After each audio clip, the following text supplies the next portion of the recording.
Perspective is so incredibly powerful, and our levels of joy and satisfaction can immediately and dramatically improve when we gain authority over our thought processes and opinions. I was hosting a podcast the other day. I had my friend Brett Kessler on the show, who's the president elect of the ADA, and we were talking about all things wellness. It's a passion we share, and we were talking about perspective and how much our perspective impacts our experiences. It's everything, right? Because you and I can be in the same lobby listening to the same piano player, and I might love it because I love instrumental music and I love piano, and you could be ready to pull your hair out if you don't enjoy that kind of music. It's all perspective.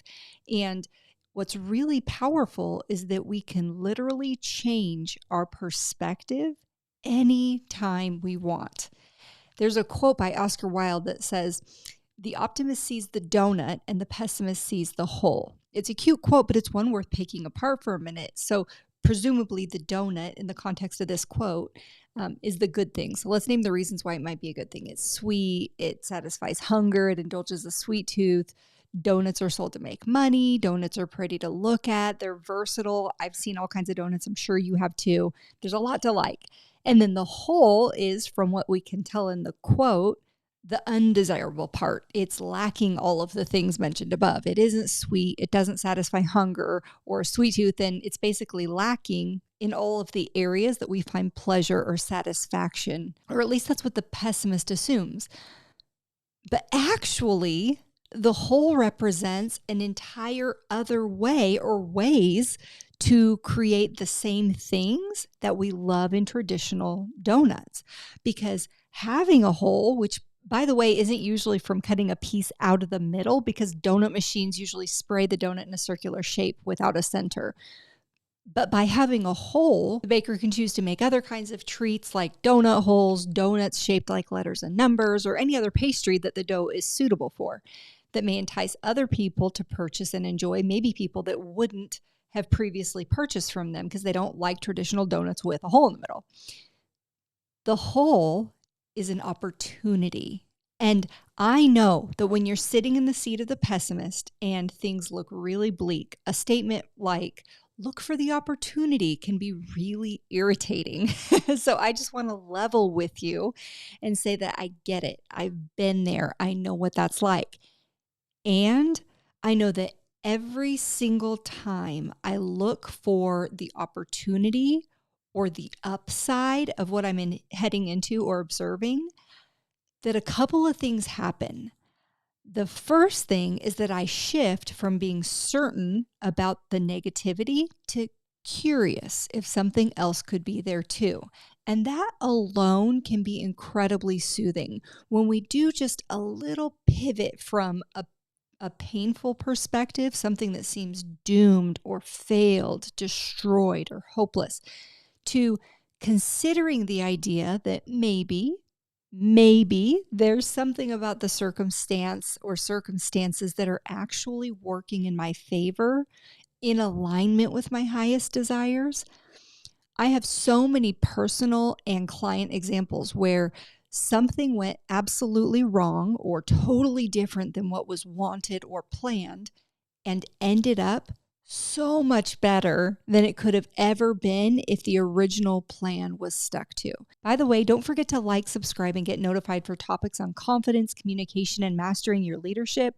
We have webinars and free trainings. Also, don't forget to check out our courses on www.dentallife.coach. But back to curiosity. Curiosity is soothing. If you're feeling beaten down or dull, I recommend that you try some version of curiosity. The second thing that putting yourself in a curious energy does, besides softening the discomfort, is it opens you up. It makes you receptive to the people and things that will improve your experience. They might be directly related to the situation or just happy distractions from it. But when you're in the throes of something uncomfortable and wearing your discomfort like it's a blanket, it really closes you off to anything else. And I can personally attest to the compounding damage that it can have on your emotional life to stay there, because we're already in the thing or have the situation that's not going the way that we want it to go. And we're already uncomfortable with that. And then when we miss out on engaging in a meaningful way with the people and things that we do want to be a part of and the ones that do feel good because we're so weighed down and distracted by the perspectives that we're in, it can really steal from you the beautiful opportunity that exists to take control of your emotional life. Now, the beauty of perspective is this, and this is the main thing that I want to share with you today. Perspective is totally changeable and immediately changeable. It's all in your control.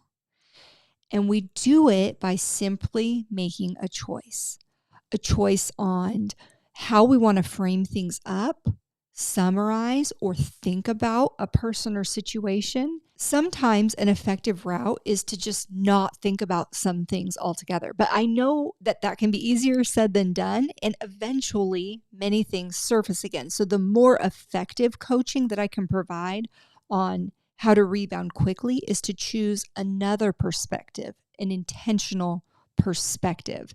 And it's not actually as hard as you might think. I'm not saying that you need to agree with the things you disagree with. And I'm not saying that you need to be okay with bad behavior or condone something that you're against. I'm also not saying that you need to continue having contact with the person or situation. The only thing I'm saying is that you can have a more comfortable life if you select intentional thoughts about the people and situations that aren't the way you hoped they'd be. So, for example, let's say someone did something and we're sure they knew what they were doing and that they had a pretty good idea it would bother us. We can decide that they're inconsiderate and trying to make a point, and we can become really upset and offended. Or we can choose something less intense, like they're confused or they did something absent-minded. And if we're feeling really brave, we can venture into some thought experiments like, they might have done it differently if they knew it would bother me, or their perspective actually makes sense. I might have done it that way in their shoes. It doesn't mean that we like their choices, and it doesn't mean that they aren't still making those choices. It's a mind hack so that when we think about them or their choices, we aren't engaging in additional suffering. Their choices are their choices, but our thinking is our choice. And that's what creates our physical, mental, and emotional experience of those choices, of being an observer of their choices. So that's the part we want to focus on. That's where we can improve things and rebound immediately when we realize we're in the trouble zone. It's all in our control all of the time. And that is the truth.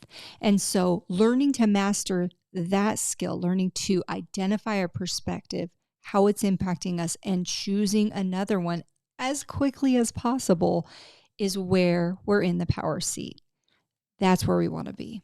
If you've enjoyed this portion of today's content, don't forget to like, subscribe, and get notified so that you can know when we're having additional free trainings that you can take a part of. Find me on social. I'd love to connect, and check out our courses. There are hours and hours of content that you can work through, practice with, and master to create the health, happiness, and success that you want in your dental life.